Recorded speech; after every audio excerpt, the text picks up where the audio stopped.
Bonjour à tous et bienvenue sur les astuces de Margot. Aujourd'hui, j'ai envie de vous partager 5 choses à faire en hiver qui sont apaisantes et confinement friendly. Ce sont aussi des activités qui sont pour la plupart aussi bien praticables en solo qu'en famille. Donc quelle que soit votre situation personnelle, vous pourrez en profiter. Pour se plonger encore plus dans l'ambiance, j'ai sélectionné des livres à écouter en même temps qui sont tous disponibles sur Audible, qui sponsorise cette vidéo. Merci beaucoup. Si jamais vous ne connaissez pas Audible, c'est une application de livres audio, de séries audio et de podcasts qui recense plus de 400 000 titres différents. Vous pouvez même y retrouver en précommande le dernier livre de J.K. Rowling qui s'appelle Ikabog et dont les droits d'auteur seront reversés pour venir en aide aux personnes vulnérables touchées par la Covid-19. Si vous voulez tester Audible gratuitement pendant un mois, c'est possible et en passant par mon lien audible.fr/les astuces de Margot, vous aurez 2 crédits audio au lieu d'un seul. Au bout de 30 jours, si tu veux prolonger l'expérience, l'abonnement est à 9,95 € par mois. Si toi aussi tu aimerais profiter de cette période pour passer du temps de qualité avec toi-même, te créer de bons souvenirs ou tout simplement te réconforter un peu, c'est parti pour mes 5 propositions. Quoi de mieux que de prendre du temps pour soi tout en se préparant un délicieux dessert? J'ai pas encore trouvé.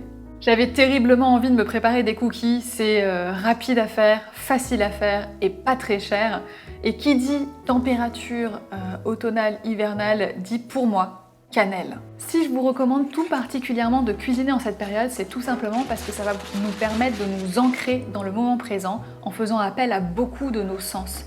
On va voir tout ce qu'on fait forcément, on va toucher la pâte qu'on est en train de préparer, on va sentir les biscuits qui cuisent dans le four et on va goûter ces arômes sucrés et ces arômes de cannelle. Donc ça nous permet vraiment de nous ancrer très facilement dans le moment présent. Et cerise sur le biscuit à la cannelle, on peut même entendre le livre. Soyez assuré qu'elle est excellemment douée pour la boulangerie. Elle expérimente des recettes dans sa cuisine, chez elle dans le phare ou dans la boulangerie, équipée de grands fours et d'un exceptionnel poêle à bois. Son pain au levain est ferme, avec un goût de noisette et une croûte craquante. Ce qui me met encore plus dans l'ambiance, c'est la saga La Petite Boulangerie de Jenny Colgan, que j'avais dévorée à l'époque en version papier, mais j'avoue que la version audio est beaucoup plus pratique quand on est en train de pâtisser. Clairement, lire, c'est pas très pratique dans ces cas-là quand on a les mains dans la farine. J'adore l'ambiance de ces romans, ils transportent directement dans l'univers de la pâtisserie. Elle décrit plein de recettes, elle décrit les odeurs et le plaisir surtout des différents personnages, soit à préparer, soit à déguster.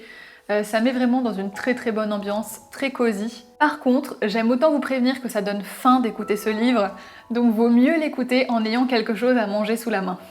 Alors William, t'en penses quoi de ces biscuits? Eh ben, ils sont très très bons.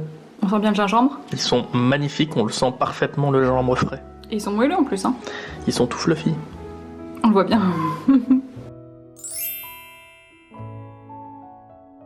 Vous avez peut-être eu une longue journée de travail ou une dure journée à l'école et vous avez besoin de décompresser.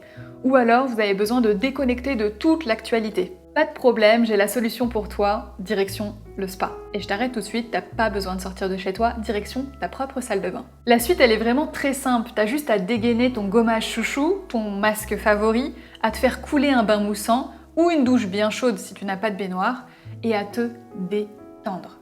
J'imagine que comme moi, t'as dû beaucoup aimer ce moment et que t'aimerais bien que ça arrive un petit peu plus souvent. Si jamais c'est le cas, je te recommande d'écouter La semaine de 4 heures de Timothy Ferriss. Je l'ai commencé de mon côté et je pense qu'en écoutant bien ses conseils, on va pouvoir réussir à se libérer un peu plus de temps et profiter un peu plus de nos moments spa. Prendre une année sabbatique, créer votre entreprise, réinventer votre vie de salarié ou partir à la conquête de rêves que vous aviez remis à plus tard. Qui dit hiver dit retour du froid. Alors j'aime pas particulièrement le froid, mais j'aime bien ce qui va avec. Les pulls tout doux, la raclette et les feux de cheminée. Oui, c'est mon résumé de l'hiver. Comme quoi, chaque saison apporte son petit lot de bonheur et le changement est bon.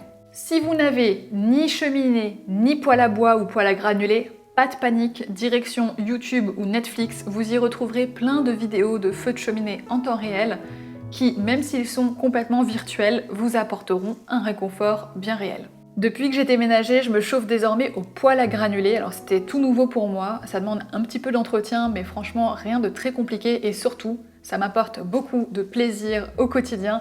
À chaque fois que je vois les flammes vraiment qui dansent comme ça à l'intérieur de l'âtre, c'est vraiment très agréable. Pour me mettre encore plus dans une ambiance cosy et profiter à fond du spectacle, j'ai cette fois sélectionné les 17 nouvelles enquêtes de Sherlock Holmes et du Dr Watson d'Arthur Conan Doyle. Je rencontrai par hasard Rachel Howells, la bonne.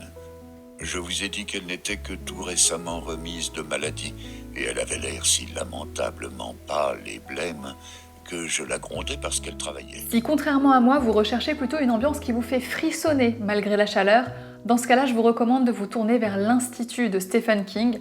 On est sur une histoire d'enlèvement d'enfants doués de talents très spéciaux. Avec le froid, on a tendance à naturellement rester un peu plus chez soi.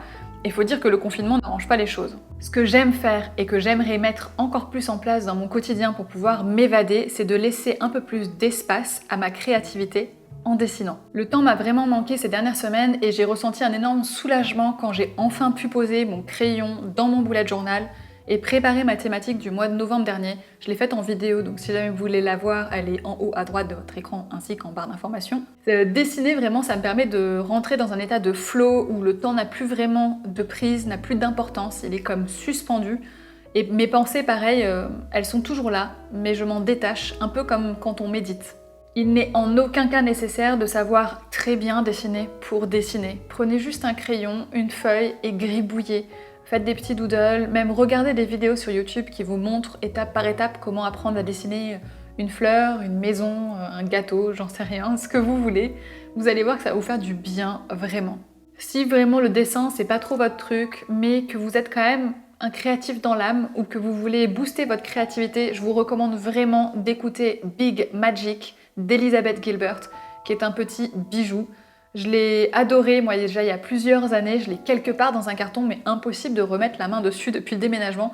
Donc je l'ai pris en livre audio et pareil, je l'écoute. Il existe en version anglaise comme en version française, donc Big Magic ou Comme par magie, il me semble, en français. Dans ce livre, elle dit notamment « Avez-vous le courage de donner le jour à cette œuvre ? Les trésors qui sont cachés en vous espèrent que vous répondrez oui. » Elle a beaucoup de phrases comme ça qui me parlent énormément. Et si vous voulez aider votre créativité à s'exprimer, je vous recommande vraiment d'écouter son livre. Un livre que j'ai repéré et que je vais probablement écouter pendant mes sessions dessin, c'est Shantaram de G.D. Roberts, qui va me permettre de toujours stimuler mon imagination et aussi de me transporter en Inde. Il a aussi l'énorme atout de durer 41 heures.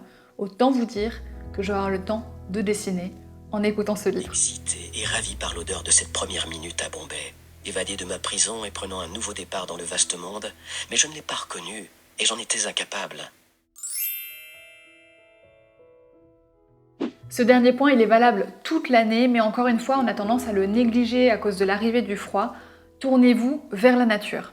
En cette période un peu spéciale, ça ne va pas nécessairement ressembler à une promenade en plein air, même si vous le pouvez tant que vous respectez les recommandations. Mais vous pouvez tout simplement prêter attention à ce que vous voyez par votre fenêtre. Si le soleil se couche devant chez vous, pourquoi ne pas prendre quelques instants pour l'observer ? Si vous avez la chance d'avoir un jardin, vous pouvez prendre un peu plus de temps que d'habitude pour vous en occuper avant l'arrivée de l'hiver et des grands froids. Si vous n'avez pas de jardin et que vous vivez en appartement, vous pouvez aussi vous amuser à jardiner. Moi, je l'ai fait pendant le premier confinement.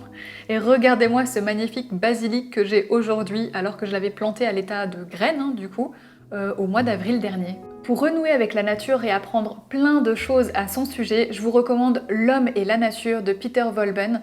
Vous avez probablement déjà lu ou entendu parler d'un autre de ses livres, La vie secrète des arbres. Si jamais c'est pas le cas, je vous recommande de vous le mettre sur votre liste. Il est vraiment super. Si vous rêvez de voyages sauvages et d'évasion, je vous recommande d'écouter Wild de Cheryl Strayed, qui est pareil un de mes livres favoris de tous les temps. Je l'avais dévoré et j'ai vraiment très hâte de le réécouter. C'est un livre quasi initiatique. On suit une personne et il se trouve que c'est une histoire vraie, même si elle est romancée. Sur 4280 km de long. Une terre qui s'appelait le Pacific Crest Trail. La première fois que j'en avais entendu parler, c'était 7 mois plus tôt, à alors que je vivais à Et Minneapolis. il me donne terriblement envie d'un jour prendre le temps de faire une grande randonnée. Mais une vraiment grande randonnée. Pas aussi grande que celle qu'elle a pu faire, mais quand même. J'imagine que vous l'avez compris, quelle que soit votre situation, vous êtes toutes et tous capables d'améliorer votre quotidien avec 5 actions qui sont simples et peu coûteuses. Prenez le temps d'apprécier les saisons qui passent, le retour du froid, le confort de votre intérieur. Si jamais vous avez le sentiment que vous avez vraiment besoin de passer plus de temps avec vous-même, sachez que vous n'êtes pas seul. Je vais moi aussi essayer d'incorporer plus de ces activités-là dans mon quotidien parce que je sais que j'ai vraiment trop tiré sur la corde ces dernières semaines et je sais que ça va me faire beaucoup de bien. On a vraiment trop tendance à faire passer notre santé mentale au second plan et en plus de ça en ce moment, on a particulièrement besoin de s'en occuper. Si jamais dans cette vidéo il y a une activité qui vous a tapé dans l'œil ou que vous avez réalisé que vous aviez arrêté de faire de la musique, de chanter, de danser ou de faire du sport, essayez de créer un petit peu de temps, de récupérer un peu de temps sur autre chose de vos journées pour mettre en place ces choses-là qui vous font vraiment du bien. Trouver du temps, c'est pas si difficile que ça quand on prend le temps d'observer comment est-ce qu'on le dépense habituellement dans notre journée. Si vous passez déjà 2-3 heures par jour sur Twitter, Instagram, TikTok, YouTube, Netflix ou devant la télé, vous savez déjà que vous pouvez tout à fait réussir à récupérer une demi-heure pour lire, pour écrire, pour jouer, pour danser, pour chanter, pour faire de la pâtisserie, pour écouter un livre audio. Bref, pour vous créer du temps de qualité pour vous-même. Si jamais il y a un des livres que j'ai pu vous mentionner dans cette vidéo qui vous a tapé dans l'œil et vous avez vraiment envie de l'écouter, je vous rappelle qu'avec mon lien Audible qui est en barre d'informations, vous avez 2 crédits audio gratuits au lieu d'un seul pour pouvoir justement tester l'application. Si vous avez aimé cette vidéo, pouce bleu, abonne-toi, clique sur la cloche et moi je vous dis à très bientôt avec une nouvelle vidéo. Mais surtout, prends le temps. Fais des choses qui te font du bien.